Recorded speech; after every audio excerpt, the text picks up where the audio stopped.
All right, ladies and gentlemen, it is Cap, and it is Toe Tags from the Knucklehead Network. We're about to go in and watch Thor Love and Thunder. We're going to go in there, watch it come out, give you a review, give you our thoughts.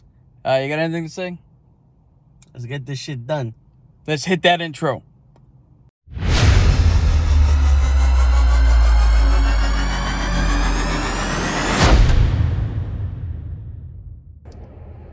All right, ladies and gents, it's Knuckleheads again. We just came out of seeing Thor Love and Thunder. We're going to give you a few quick thoughts, non-spoiler review. If you want to get the full range of thoughts and some spoilers, you got to come check us out on our podcast on Tuesday. And if not on Tuesday, if anybody else haven't, if the rest of the guys haven't seen it yet, we'll do a video probably for Wednesday. But for right now, let's get our little thoughts. Toe, what you got? Yeah, I mean, it's a good movie. I enjoyed it more than Doctor Strange Multiverse of Madness. Non-spoiler alert, like the script of this movie, like in the beginning, like the first half, if not like the first third of this movie was very stupid. It felt like immature, and it was hard to connect with some of these characters, but then it progressively got easier to connect with throughout the whole movie and all that. There weren't any parts where I'm like, come on, man, with this bullshit. But I enjoyed it. I think as a Thor movie, it's up there with Ragnarok. I'm so glad I let you go first, because I have now seen 4 Marvel movies in a row that had the cardinal sin of not being great, not being so bad that it's fun to watch, just being the. This, to me, was 2 very good, distinct plots that were compelling and interesting, wrapped in a shitty fucking movie. I'm sorry. Yeah. This movie wasn't good until the last 30 minutes. Like he said, he enjoyed it, but he said the first 40 minutes or the first 2 acts were stupid as shit. They were parodies of Marvel movies. This is fucking Thor. And they didn't turn it into a comedy, because a comedy is actually funny. And I don't know about you, I didn't hear anybody in the theater laugh that much in the first part. No, not in the first part. I chuckled a little bit towards the middle and the end, just when they were doing some shit. But I'll tell you one thing. He's not wrong. But Christian Bale pulled out the fucking acting chops on this one. I feel like he was one of the best bad guys we've seen in a superhero solo movie. Yes. Christian Bale and what they did with Jane Foster. Yeah. Those 2 things are the 2 things that I'm talking about, that there were 2 way more compelling actual fucking movies that could have been made within this thing. Yeah. And they wrapped it in in probably what is, in my opinion, Taika Waititi's worst fucking comedy. Yeah, it kind of felt like this was more of the what if Thor than if the actual MCU Thor. Because there's too many jokes. Like, certain people, I understand you need to joke and you need to be, that's who they are. But Thor, I don't know where he progressively became this fucking immature child. Like, in the first Thor movie, he was not worthy of the hammer, then became worthy of the hammer. And then he's a protector, and now all of a sudden he's this fucking immature child. Yeah, this Thor should not be worthy of Molière. Molière. Yeah. But, yeah. It's frustrating. It's really frustrating for me as a comic book fan and a fan of Marvel since the beginning. Because I don't want the formulaic shit. I want these directors to do what they do. Like, this is a Taika Waititi film. This is what the fuck he does. Yeah. But it missed the mark for me. Sam Raimi, that Doctor Strange Multiverse of Madness, is what Sam Raimi does. It missed the mark for me. Yeah. Chloe Zhao, that's the type of movie she makes with Eternals. Missed the mark for me. I don't know what. You know, I think they're changing the vibes of all these movies because they're trying to change it for the new characters, but they're losing the essence of Doctor Strange and Thor and the existing characters. Yeah. It's like you don't need to change them to fit in new people. You know? You can keep the diversity of how people are and keep who they are. That's who we know. That's our safe zone. As long as they're them, we can accept new people. Yeah. See, like I said, the frustrating thing is, this is probably the best I've ever seen Chris Pratt as Star-Lord. Yeah. For the 5 minutes he's in the film, he's really the only one of the Guardians that gets anything to do. Alright, so, phone overheated while we're in the car. It's fucking summer.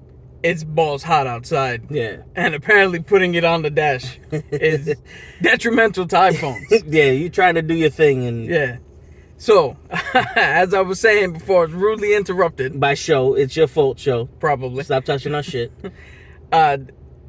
So, Chris Pratt is the only one who gets something to do as Star-Lord. And I think he legit was probably the best I've ever seen Star-Lord in this film. Other than that, the third act of this film actually came with emotion, actually came with something to cheer about, actually came with something that was good. But sadly, that's the most Marvel part of the movie. Yeah. Is the big action. So, I don't know where Marvel goes here. Maybe Marvel's not the problem. Maybe Marvel keeps doing what it does. The fans keep loving it. I mean, Toad liked the movie. So maybe the problem is now I don't have to be so invested in it. The Infinity Saga came and went, and now I could just take a movie by movie. If I want to see it, I'll see it. If I don't want to see it, I don't have to see it. Because, let's be honest, if you've never seen any of the other Marvel movies, you don't need to come into this. Yeah. If you're worried about how this ties into any other Marvel movie, it doesn't. It doesn't tie into shit. None of this matters in the grand scheme. Yeah, not yet. See, the problem is with before the Endgame, all the movies, it felt like it was telling a long story. You know what I'm saying? So everything connected with each other. Even in the end credits, they all connected with each other somehow. The last movie, went off of the new movie went off of the last movie. A lot of these movies now are all individual movies that are separated from everyone. And you're kind of like, how are you going to mix this together to make it work? And you don't see it, but then also you're sitting there going, all right, but if they do this, this makes sense now. And, having to do a lot of this makes sense if they do that really frustrates someone who wants to know, who really just kind of wants to see the story unfolding. It's taking a long time for the story to unfold. It's like that guy that wants to give you the details that don't matter of the story. It's like I went into the store and the story's about what happened in the store, but you're telling me how many bags of potato chips are in the fucking... I don't care. Yeah. Let's get to the story. See, the first couple of phases had the benefit of we don't know these characters. Yeah. So therefore we have to do movies to show you who these characters are. Well, unfortunately, for this new phase after the Infinity Saga, the Eternals and Shang-Chi are the ones you had to explain to us.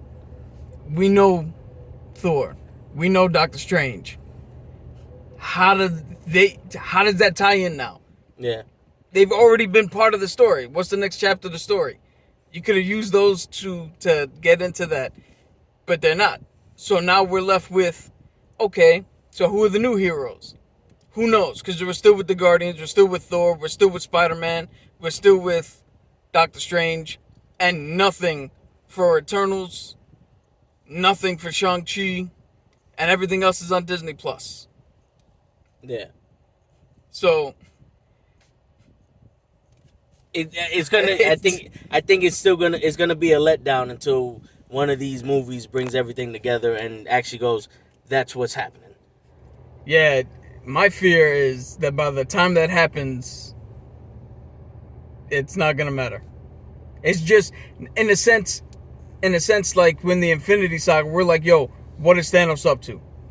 And by the time we get to Endgame and Infinity War, we're like, yo, how is this gonna work? Where I think now it's just gonna be, oh, this all ties into that movie. Cool. I can't wait for that movie. And then it comes out and does it, we watch it and then we're like, cool. What's the next movie? Yeah. Because the first couple movies were, all right, we're watching all these, movies to see the characters so they can form the Avengers.